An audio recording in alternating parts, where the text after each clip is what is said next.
नमस्कार. RRC नेटवर्कच्या ताज्या बातमीपत्रात आपले स्वागत. अशा आहेत आजच्या प्रमुख घडामोडी. हेडलाईन्स प्रस्तुत करता पंकज कोठारेज, कोठारी कन्स्ट्रक्शन कंपनी, रामी हेरिटेज, जुना RTO ऑफिस समोर, अकोला. अंबाबारवा अभयारण्यात पर्यटकांना एकाच वेळी 5 वाघांचे झाले दर्शन.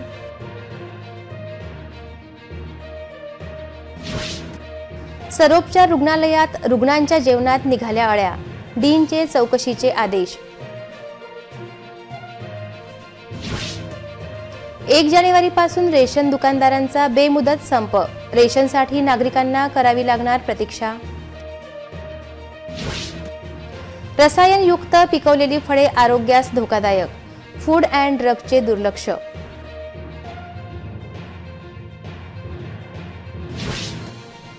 राष्ट्रीय शालेय बॉक्सिंग स्पर्धेत महाराष्ट्र संघाचे वर्चस्व, अकोल्यातील बॉक्सरांचा दबदबा कायम. आता सविस्तर बातम्या.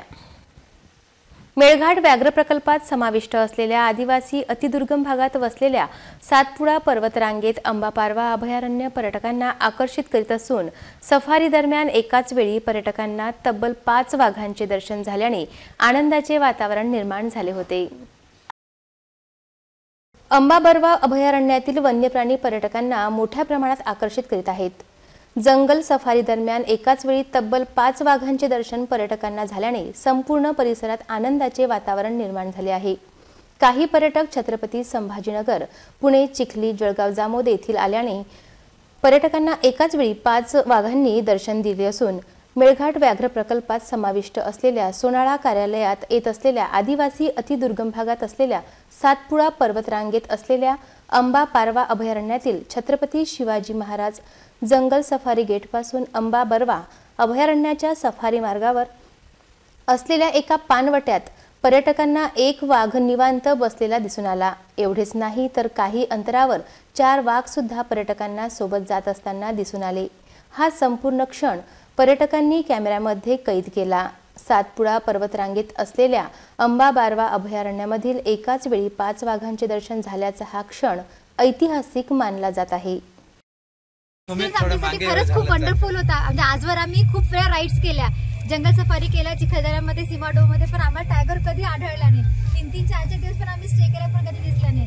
म्हणजे आज आम्हाला आमचे गाईड होते, त्यांच्या गायडन्सच्या अंडर खरोखर 5 टायगर वी हॅव स्पॉटेड. माझी पहिलीच वाईल्ड ही सफारी आहे आणि त्यामध्ये मला पहिल्यांदाच 5 वाघ दिसले. पहिल्यांदा आम्ही एक स्पॉट केला, पाण्यामध्ये होता आणि मग गाईडनी थोडी गाडी मागे घेतली आणि आम्ही तिथे बराच वेळ वेट केला. मग 5 वाघ आम्हाला एकसाथ दिसले. आमची गाडी थोडी उशिरा पोहोचली, त्याच्यानंतर तरी पण आम्हाला 2 वाघ दिसले आणि 3 होते साईडला पण ते दिसले नाही. पण खूप चांगलं वाटलं. राहतो बेसिकली, पण इतक्या जवळ इतकं मोठं सँच्युरी आहे हे मला माहित नव्हतं. मी पण सोशल मीडियाला आता पब्लिश करेल. आज मी 5 वाघ पाहिले. 1 वाघ आम्हाला खाली पाण्यात स्पॉट झाला आणि 4 वाघ आम्ही वर बघितले. तर टोटल 5 वाघ इथे आहेत. किती बघितले?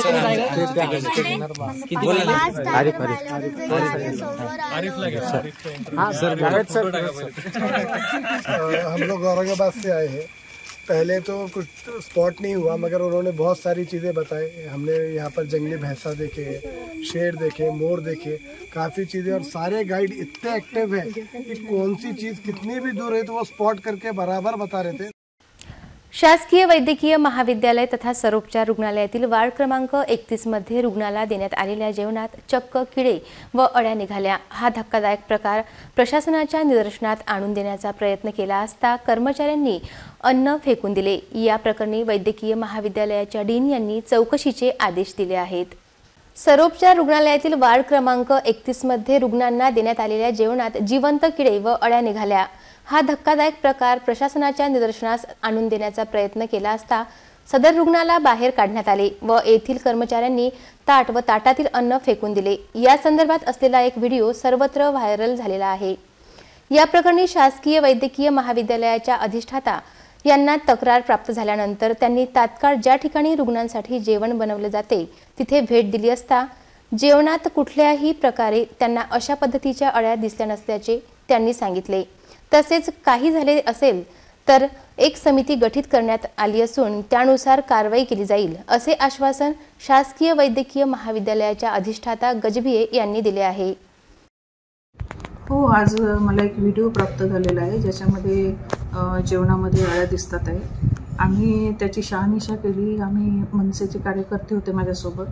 आम्ही सगळ्यांनी जाऊन किचनमध्ये पाहिलं. किचनमध्ये अळ्याचा प्रकार नाही आहे आणि एक साधी लॉजिकल गोष्ट अशी आहे की त्या अळ्या सगळ्या जिवंत आहेत.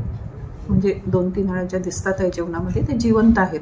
तर हे 100% खरं आहे की मेसच्या जेवणामधल्या ह्या अळ्या नाही आहेत. कारण जर त्या अळ्या असत्या तर त्या मेल्या असत्या अन्न शिजताना. तर ह्या बाहेरून कुठे आल्या याचं इन्व्हेस्टिगेशन आम्ही करतो आहे. यासाठी आमची मेसची जी समिती आहे ज्याच्या नियंत्रणाखाली आमची मेस चालते, ह्या मेसची समितीसुद्धा इन्व्हेस्टिगेशन करायला वार्डात गेलेली आहे की वार्डामध्ये कुठून ह्या अळ्या येऊ शकतात याचं इन्व्हेस्टिगेशन सुरू आहे.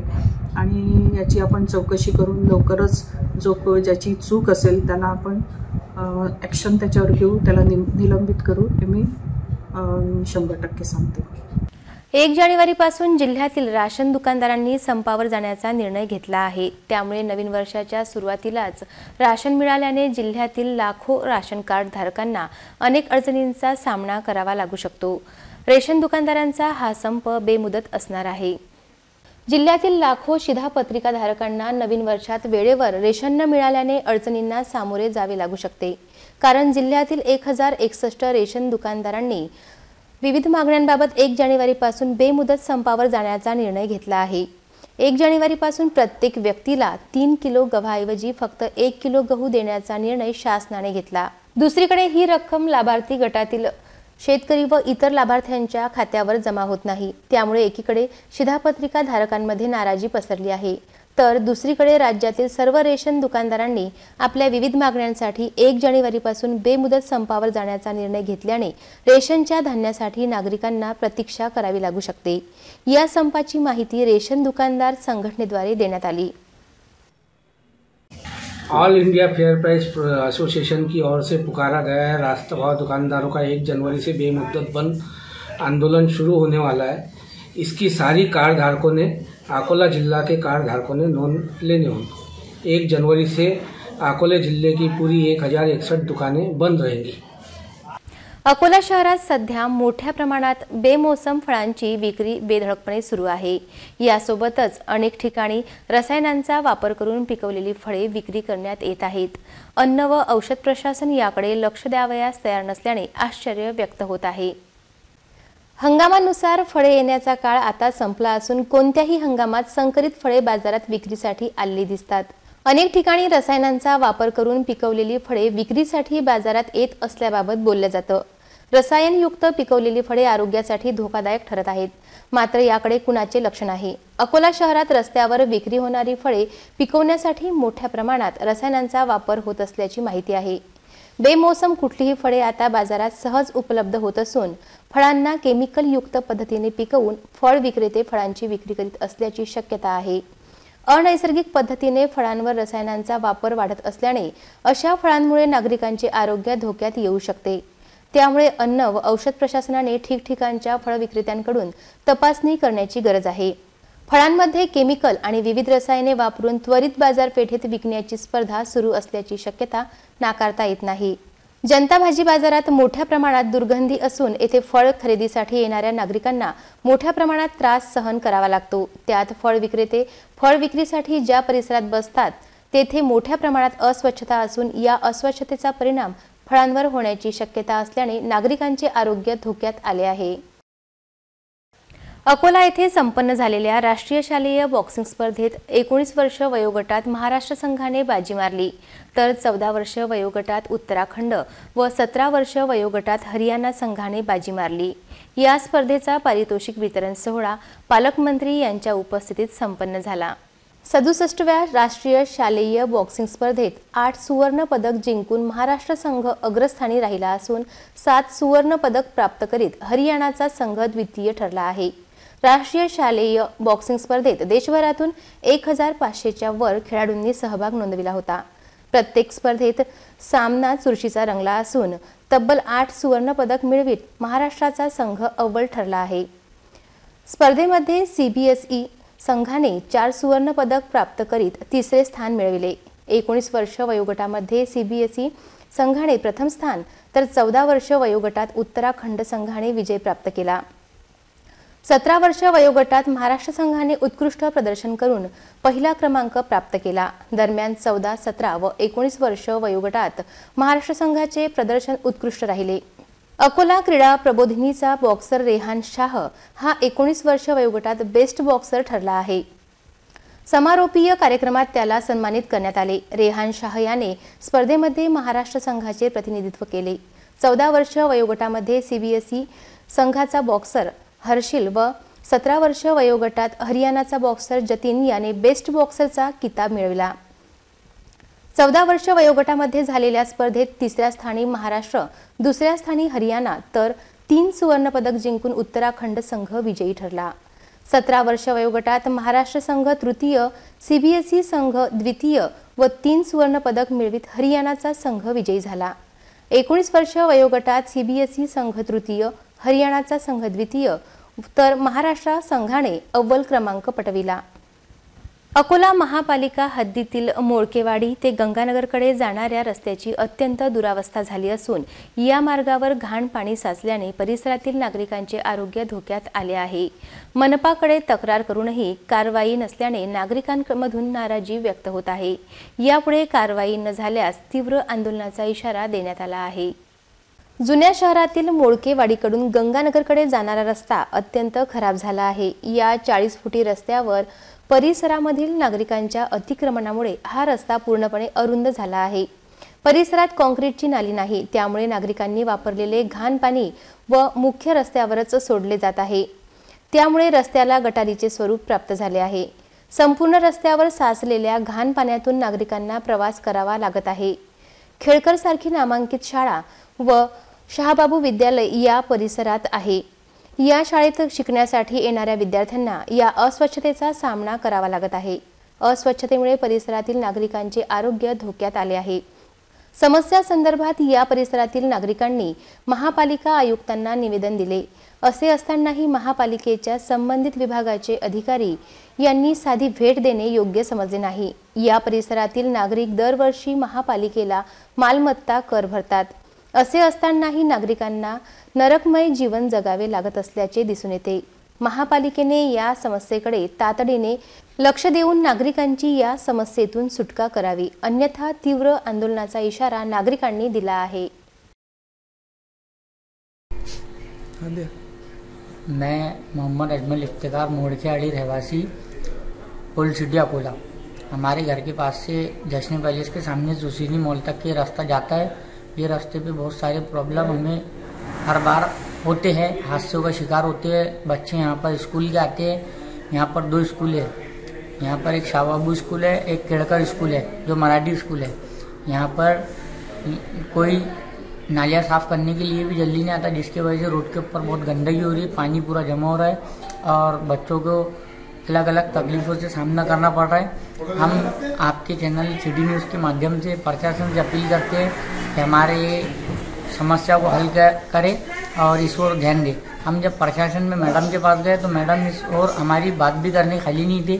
सिर्फ 2 मिनट की उन्होंने हमसे बात की, ना कोई अधिकारी आए ना कोई बात करने के लिए आए। हमने कई निवेदन दिए और अगर इस समस्या का समाधान नहीं होता है तो हम बहुत जल्द आंदोलन करने की तैयारी में हैं और हम आंदोलन करेंगे। महावितरणची सर्व अधिकृत वीज बिल भरणा केंद्र सार्वजनिक सुट्टीच्या दिवशीही सुरू राहणार आहेत। तसेच 30 व 31 डिसेंबर रोजी सुद्धा बिले स्वीकारण्यात येणार आहेत। या उपलब्ध सुविधांसह डिजिटल माध्यमातून ग्राहकांनी वीज बिलाचा भरणा करून सहकार्य करण्याचे आवाहन महावितरणद्वारे करण्यात आले आहे।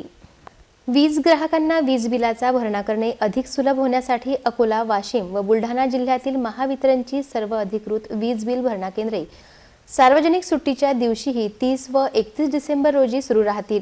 या उपलब्ध सुविधेसह डिजिटल माध्यमातून ग्राहकांनी आपल्या चालू व थकीत वीज बिलाचा भरणा करून सहकार्य करण्याचे आवाहन महावितरणकडून करण्यात आले आहे। सदर अधिकृत वीज बिल भरणा केंद्राशिवाय महावितरणच्या मोबाईल ॲपवर वीज बिल भरणा तसेच सर्व इतर सुविधा उपलब्ध आहेत। संकेतस्थळावर केवळ 12 अंकी ग्राहक क्रमांक नमूद करून नेट बँकिंग, डेबिट किंवा क्रेडिट कार्ड आदींच्या माध्यमातून वीज बिल भरता येते। याशिवाय विविध पेमेंट वॉलेटचा उपयोग करून घर बसल्या वीज बिलाचा ऑनलाईन भरणा करण्याची सुविधा आहे। तसेच वीज बिलावर दिलेल्या QR कोड स्कॅन करूनही थेट पेमेंट गेटवर जाऊन वीज बिल भरण्याचीही सोय आहे। अखंडित वीज सेवेसाठी उपलब्ध सुविधांचा उपयोग करून चालू व थकीत वीज बिलाचा भरणा करावा असे आवाहन महावितरणकडून करण्यात आले आहे। अकोला शहरामध्ये लेआउटच्या ओपन स्पेसवर ताबा करण्याचा प्रकार गेल्या काही दिवसांपासून समोर येत आहे। पुन्हा एकदा असाच एक प्रकार समोर आला असून ओपन स्पेसवर पक्क्या स्वरूपाचे निर्माण कार्य करण्यात आले होते। त्याला मनपा पूर्व झोन कार्यालयाच्या आदेशाने अतिक्रमण निर्मूलन पथकाने हटविले। अकोला महानगरपालिकेच्या पूर्व झोन अंतर्गत शास्त्रीनगरच्या अश्विनी मागील मौजे उमरखेड सर्वे नंबर 13-1 च्या ओपन स्पेसवर शेख शामद शेख मोहम्मद यांनी अतिक्रमण केले होते। महानगरपालिकेला प्राप्त झालेल्या तक्रारीनंतर ही बाब समोर आली। यामध्ये स्वरूपाचे तर 120 चौरस मीटर टीन शेडचे निर्माण कार्य करण्यात आले।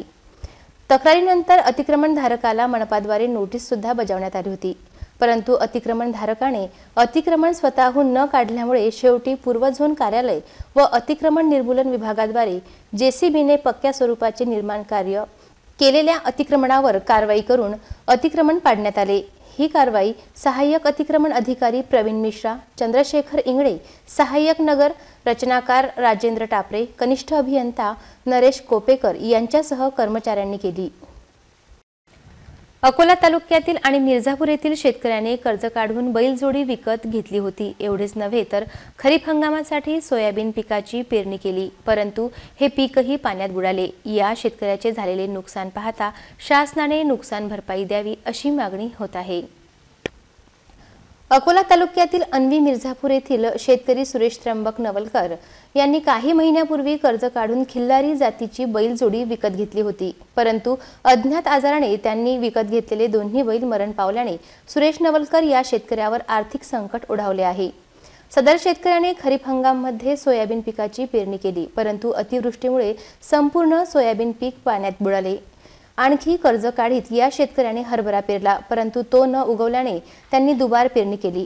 खरीपमध्ये झालेल्या नुकसानाची भरपाई निघावी म्हणून 1,20,000चे कर्ज काढून बैलजोडी विकत घेतली, परंतु अज्ञात आजाराने दोन्ही बैल दगावल्याने काढलेले कर्ज फेडावे तरी कसे असा प्रश्न या वयोवृद्ध शेतकऱ्यासमोर उभा राहिला आहे। बैल दगावल्यानंतर गावकऱ्यांच्या मदतीने अंत्यविधी रीतसर पार पाडण्यात आली असून या घटनेमुळे अन्वी मिर्झापूर गावात शोककळा पसरली असून शासनाने सुरेश नवलकर या वयोवृद्ध शेतकऱ्याला आर्थिक मदत करावी अशी मागणी गावकऱ्यांनी केली आहे। माझं नाम त्र्यंबक संपत नवलकर, मी राहणार अन्वी मिर्झापूर। मी 40 गावावरून 1,20,000 जोडी आणली। मागच्या गुरुवारी एक मला बैल दगावला आणि दुसऱ्या गुरुवारी अजून दुसरा बैल दगावला। तसा बी मी हरभरा पेरला, वखरला।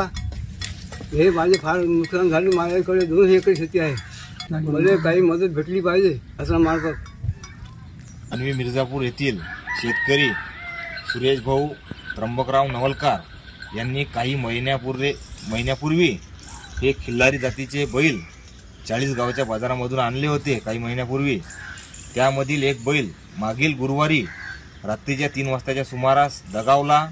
आम्ही पशुवैद्यकीय अधिकारी आमच्या बोराडे मॅडम त्यांना माहिती दिली, तलाठी मॅडम इंगोले मॅडम त्यांना माहिती दिली। त्यांनी त्या ठिकाणी येऊन पंचनामा केला व त्या बैलाचं पोस्टमॉर्टम केला। त्याच्यानंतर तो बैल होत नाही तर 8 दिवस झाल्याबरोबर हा दुसरा बैल त्यांचा दगावलेला आहे। या दोन्ही बैलांची किंमत 1,20,000ची ही जोडी सुरेश त्र्यंबकराव नवलकर यांनी आणलेली होती। त्यांचं खूप मोठं नुकसान या ठिकाणी झालेलं आहे। किती बैल दगावले, त्यांची अपेक्षा आहे की शासनामार्फत काहीतरी त्यांना मदत मिळावी, हे या ठिकाणी सर्व शेतकऱ्यांची विनंती आहे। पुन्हा एक नजर टाकूया आजच्या प्रमुख घडामोडींवर। हेडलाईन्स प्रस्तुत करता पंकज कोठारेज, कोठारी कन्स्ट्रक्शन कंपनी, रामी हेरिटेज, जुना RTO ऑफिस समोर, अकोला। अंबाबारवा अभयारण्यात पर्यटकांना एकाच वेळी 5 वाघांचे झाले दर्शन।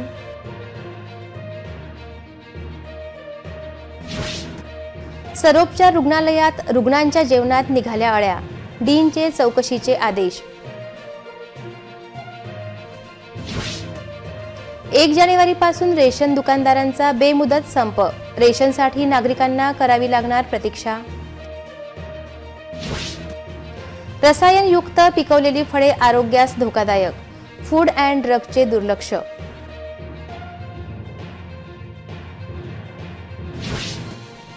राष्ट्रीय शालेय बॉक्सिंग स्पर्धेत महाराष्ट्र संघाचे वर्चस्व, अकोल्यातील बॉक्सरांचा दबदबा कायम.